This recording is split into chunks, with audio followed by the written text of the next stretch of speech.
Je vais vous parler aujourd'hui de la gloire de sa présence.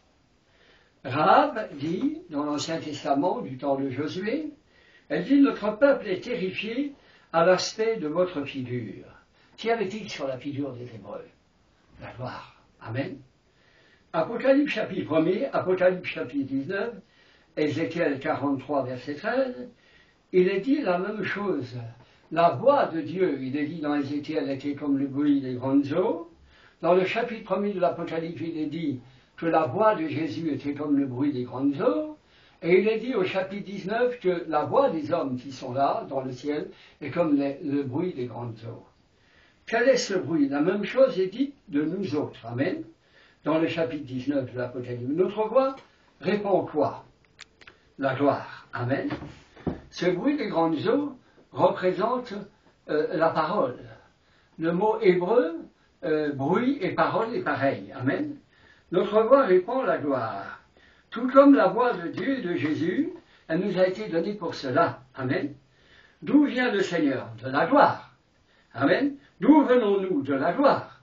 Avant que tu étais dans le ventre de ta mère, je te connaissais, dit Dieu à Jérémie. Comprenez que Dieu a mis sa gloire sur notre voix. Amen. Pour qu'elle soit déversée par nous comme des chutes d'eau sur notre famille, sur les nations. La Bible déclare par la bouche de l'apôtre Paul ce qu'il a justifié, il a mis aussi la gloire dans leur esprit.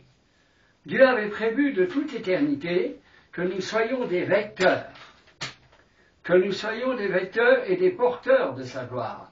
Nous n'avons pas été sauvés pour autre chose.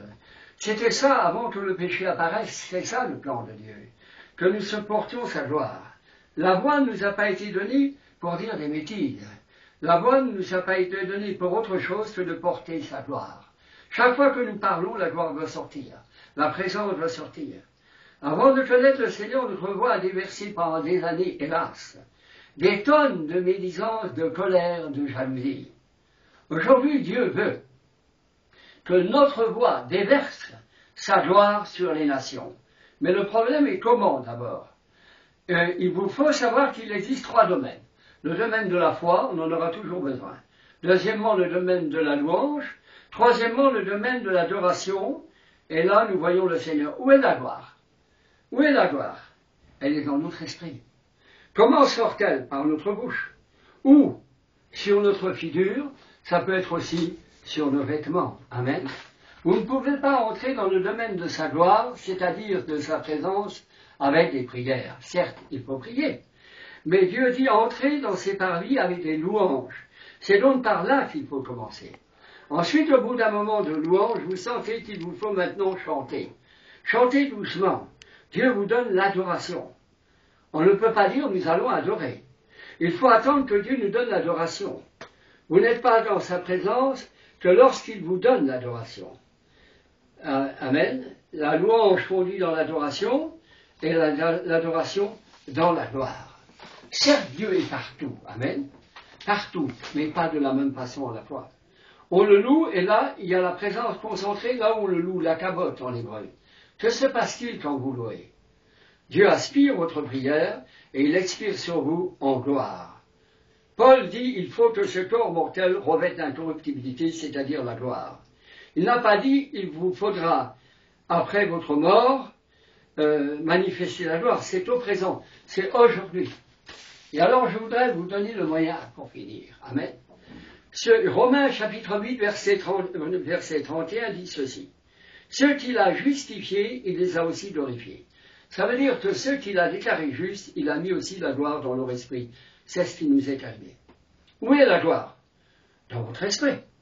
Comment sort-elle? Par la louange, par l'adoration. Quand vous louez et adorez, Dieu fait un dépôt de gloire dans votre esprit. Pourquoi? Pour que vous ayez la puissance nécessaire pour affronter les problèmes que vous aurez affrontés chaque jour. Une parole à dire. Quand la gloire est là, où se voit-elle? Sur votre figure. Et pour cela, il faut louer et adorer tous les jours. Certains s'étonnent, en tant que chrétiens, de n'avoir aucune puissance face aux problèmes.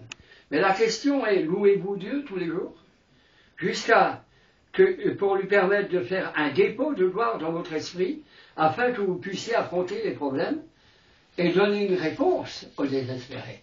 Si vous n'avez pas de puissance dans votre esprit, vous n'avez pas de parole pour remonter le courage des gens. Si vous n'avez pas de puissance dans votre esprit, vous n'avez rien, frères et sœurs. Mais alors, est-ce que Dieu a prévu ce cas-là? Oui. Il a prévu que lorsque nous louons, il met sa gloire sur nous. Il fait un dépôt dans notre esprit.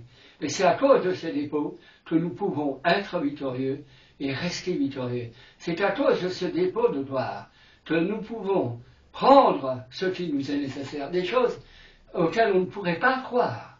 Mais dans ce dépôt qu'il fait dans notre esprit, il y a la foi de Dieu. Alors, nous croyons automatiquement, non plus par notre foi à nous, mais par la foi de Dieu. Dieu veut faire un dépôt tous les jours dans votre esprit. Êtes-vous d'accord pour le louer? Êtes-vous d'accord pour adorer? Un dépôt qui vous donne la puissance d'affronter les problèmes de la journée. S'il n'y a pas de dépôt dans votre esprit, si vous ne louez pas, vous n'adorez pas, vous êtes sans puissance. Vous êtes privé de la gloire de Dieu. Alors sachez que si vous voulez voir la gloire manifestée, laissez Dieu faire un dépôt. Louez-le, adorez-le, déclarez sa victoire tous les jours de votre vie. Et vous la verrez se manifester. Et je dis Amen, Amen.